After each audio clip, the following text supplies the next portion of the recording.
According to a report in Variety, the Amazing Spider-Man director, Marc Webb, has officially signed on for The Amazing Spider-Man 3, set to hit AMC theaters on June 10, 2016.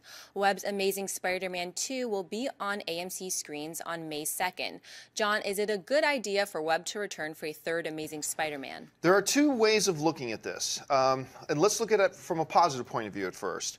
Everybody I have spoken to that has some inside information or is part of the studio or whatever is gushing over Spider-Man 2. Everybody's thrilled with it, and I personally have loved everything I've seen from it. And the fact that Sony wants to sign Webb to keep going with number 3 is a really good sign that they really like what he has been doing. That's all positive stuff. And from a more, optimistic point of view, you could say, hey, if the ship is rolling right, let him keep going with it. However, there's another way of looking at this. I'm kind of over the last couple of years, I've developed the belief that directors, especially really good ones and really creative ones, I don't believe they should stay on the same property for very long. Look at Sam Raimi. Sam Raimi has got to be on your top 10 list of favorite directors going right now. At least, I know a lot of us who watch this show probably feel that way. He is a creative genius. But even he, after he was on Spider-Man for so long, by the time he got to Spider-Man 3, I just think his creative juices got dried up. And then he moved on. And then once he moved on, he was brilliant again. And I just worry that a guy like Marc Webb, sticking on the same franchise and staying with the same series for too long, I believe those creative wheels are in danger of rusting and falling off. I think it's good for a director to move on to new creative challenges, and I think it's good for a franchise to bring in fresh blood. So I'm really torn on this because I don't ignore all the positives, but you can't ignore the dangers of this as well. Right. So I'm feeling torn. What do you think?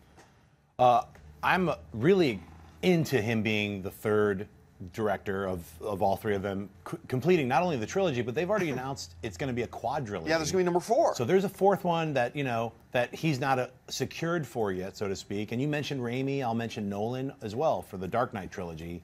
For me personally, the third one kind of puttered out. I think for most people, even though we didn't love the third one, but I think even the biggest fans of the Nolan Dark Knight trilogy will probably say the weakest of them, it was probably the third. And the best one was the second one. So if we're lucky, this Amazing Spider-Man 2 is going to be the best one. But I'm hoping that it's just the beginning of more of awesomeness. I think Sony announced like a day or so ago that they're going to be at least one Spider-Man movie every year is their goal. Right. So there's going to be a Amazing Spider-Man 2. The following year, I don't know if it's going to be Black Cat or Sinister Six or Venom. Yeah. And then the following year after that, Amazing Spider-Man 3. They're kind of doing a Star Wars thing. Star Wars episode, spin-off. Yep. Star Wars episode, spin-off. So it kind of looks like that's what they're doing. Yeah, it's really smart.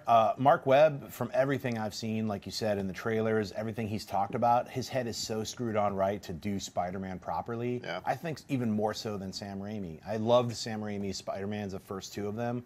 And it was basically like a love letter to Steve Ditko and Stan Lee and all the coolness that Spider-Man was in the 60s. Yeah. And what Marc Webb has done now is like take Spider-Man into the 2000s, so it's into the new millennium. So it's like, I don't know. I mean, I'm really excited about the way him and the other writers have infused Oscorp and all the villains into Oscorp because it just makes sense.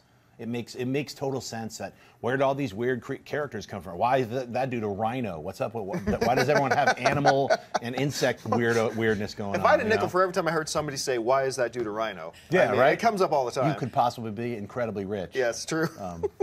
So yeah, I'm all for Marc Webb. And thank God Marc Webb is doing the third one. Is all I can say. If you like this video, be sure to give it a thumbs up and don't forget to subscribe to AMC Movie News on YouTube. It's free and a great way to stay updated with all the latest movie news and check out our daily show, AMC Movie Talk. Also, don't forget to check us out on Facebook and Twitter to stay in the loop for our special prizes, giveaways, and contests.